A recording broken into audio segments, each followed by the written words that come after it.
Pagbati sa iyo. Ngayon, sisilipin natin tong material na binigay mo, isang transcript ng isang panayam sa radyo. Oo, tungkol sa isang panibagong impeachment complaint laban kay Pangulong Marcos Jr. At ang kwento dito, parang isang political thriller, 'di ba? May secret witness, may parang karera sa Kongreso, at may isang grupo na sumusugal sa isang laban na, well, alam nilang halos imposible manalo. Tama. Sige, himayin natin ang bawat piyesa ng chess match na to. Tama ka dyan. Kasi hindi ito basta pag-file lang ng papeles. May estratehiya, may drama. At may mga malalaking tanong tungkol sa kung paano ba talaga gumabana yung sistema natin. Oo. At ang pinaka-interesante dito para sa akin ay kung bakit sila naniniwala na itong kaso nila, itong pangalawa, ay mas matibay kaysa sa nauna. Dito natin makikita yung tunay nilang game plan. Okay, sige. Simulan natin doon sa mismong reklamo. Ang sentro ng lahat ay itong betrayal of public trust. Medyo malawak pakinggan yan, pero Malawak, oh. sa transcript na binigay mo, hinimay-himay nila to sa apat na napaka-spesifikong alegasyon. Yung una ay tungkol sa isang sistema umano ng, anong tawag doon, pork barrel allocation? At para lang malinaw sa'yo, yung pork barrel, ito yung mga, kumbaga, discretionary funds. Parang personal na pondo ng politiko para sa mga proyekto. Oo. Matagal nang bawal yan, di ba? Eksakto. Idineklara na ng Korte Suprema na unconstitutional yan. Pero ang aligasyon dito, ayon sa panayam, ay binuhay daw ito sa ibang paraan. At ang Pangulo mismo ang nag-a-assign ng direktang pundo sa proyektong gusto niya na labag sa batas. So yun yung una. Pangalawa, pera pa rin. Yung di umano'y pagpapalaki sa unprogrammed appropriations. Okay. Sa pagkakaintindi ko, ito yung mga pondo na wala sa original na budget, pero pwedeng gastusin kapag may sobrang koleksyon yung gobyerno. Oo, parang extra funds. Yun. Ang issue rito, ginamit daw to para punduhan yung mga sinasabing maanumalyang flood control projects. Parang may extra budget na biglang lumobo para sa mga proyektong questionable. Eksakto. At dyan papasok yung pangatlong punto nila. Kasi kung may extra budget, saan galing yung pera?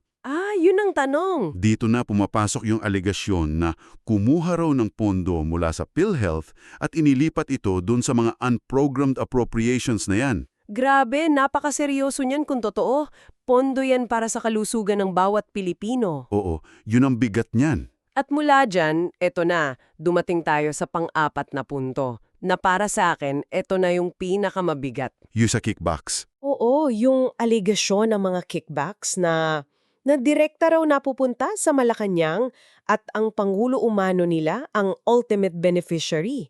Yan na yung pinakasentro ng accusation nila ng korupsyon. At kung i-connect natin to sa bigger picture, mapapansin mo talaga yung estrategya nila. Paano? Nakapokus lang sila sa korupsyon. Sa panayam, sinabi nila na hindi sinadya nilang hindi isama yung ibang mga kontrobersya tulad ng issue sa ICC. Okay, para mas focused. Oo, ang rason daw para maging laser focus yung kaso. Gusto nilang sabihin na huwag na tayong magpaligoy-ligoy pa. Ang usapang ito ay tungkol sa pagnanakaw sa kaban ng bayan. Isang napakakalkuladong hakbang yun. Okay, so malinaw yung mga akusasyon. Pero syempre, ang kasunod na tanong dyan, paano nila patutunayan? Kasi ang bigat ng mga paratang na yan. Oo naman. Sa interview, may dalawang uri ng ebidensya silang binanggit. Una, mga dokumento.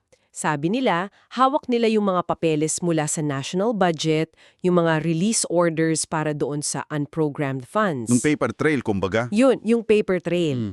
At yung mga detalye ng paglobo ng pondo para sa flood control. Pero alam naman nating lahat na sa ganitong kaso, yung mga dokumento, isang bahagi lang yan. Tama. Ang talagang nagpapabigat sa isang kaso ay yung testimonya ng tao.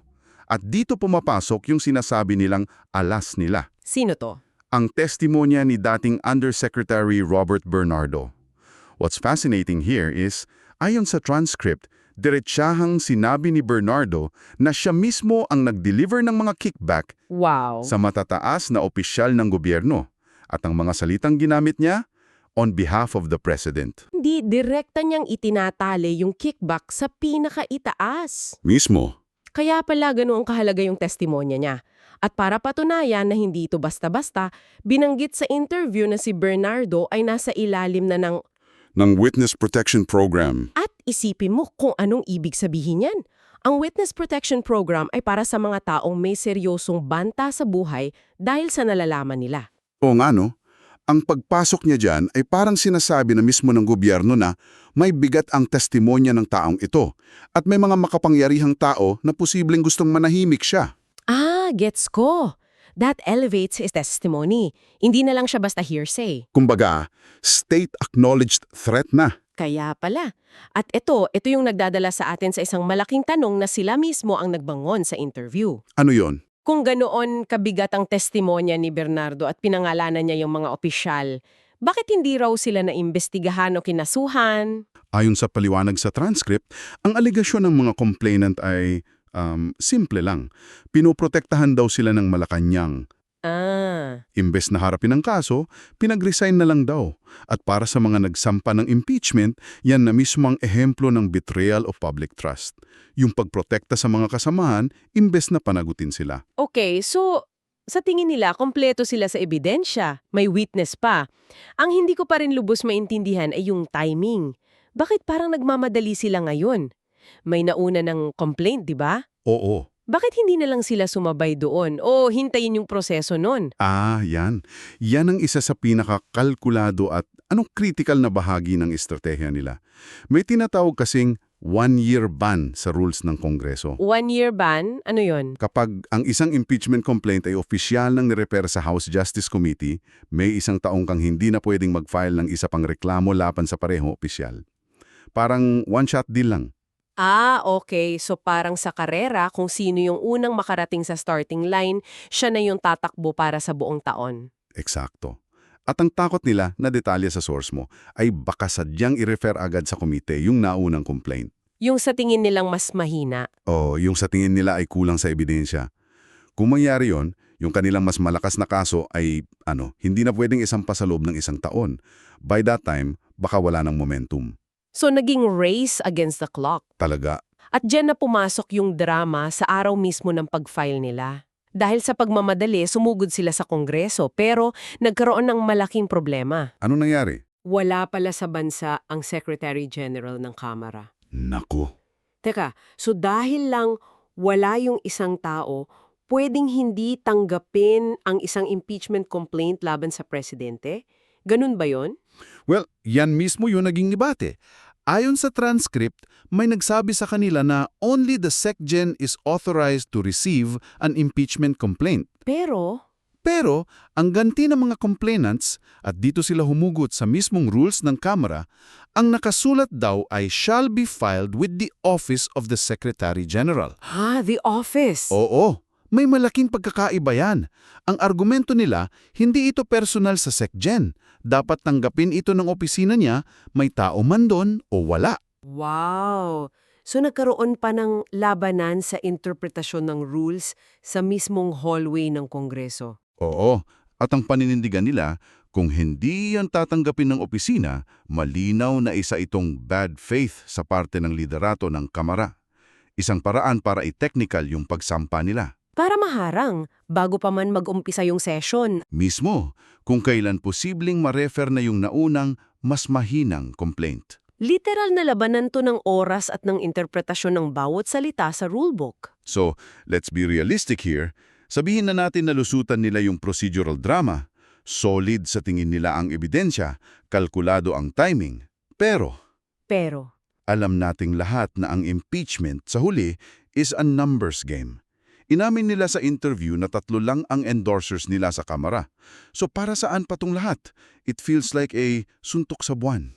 At yan mismo yung tanong na sinagot nila. Para sa kanila, hindi ito usapin ng numero o kung mananalo ba sila sa butuhan.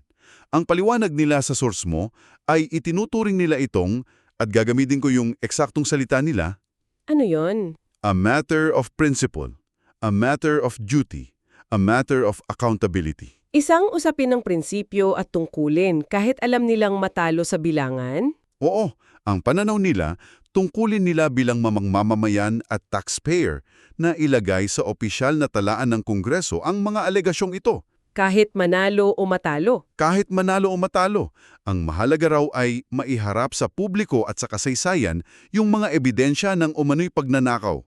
Para sa kanila, yung pagsasampa pa lang, isang paraan na yun ng paniningil. So it's not a one-off thing for them. Parang bahagi ito ng isang mas malaking kampanya, 'di ba?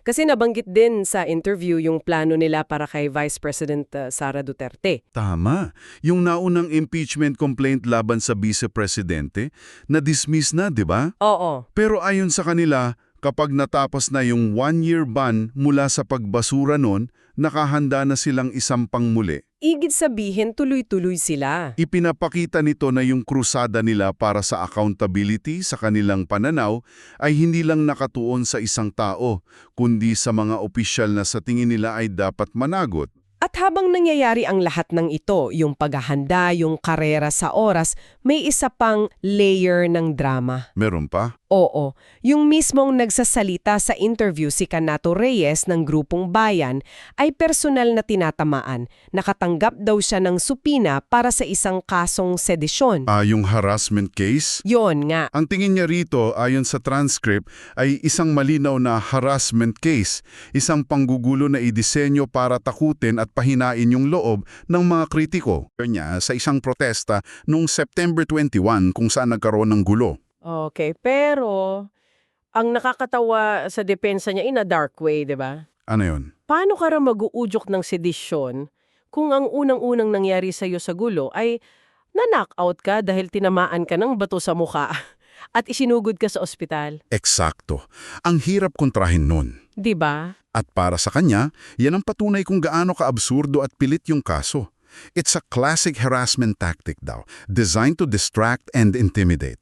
At pinapakita nito yung personal na panganib na kinakaharap ng mga nasa likod ng ganitong mga pagkilos. Yung laban nila ay hindi lang pala sa loob ng Kongreso, pati na rin sa korte. Kung bubuin natin ang lahat, nasuri natin ang isang impeachment complaint na nakasentro sa korupsyon.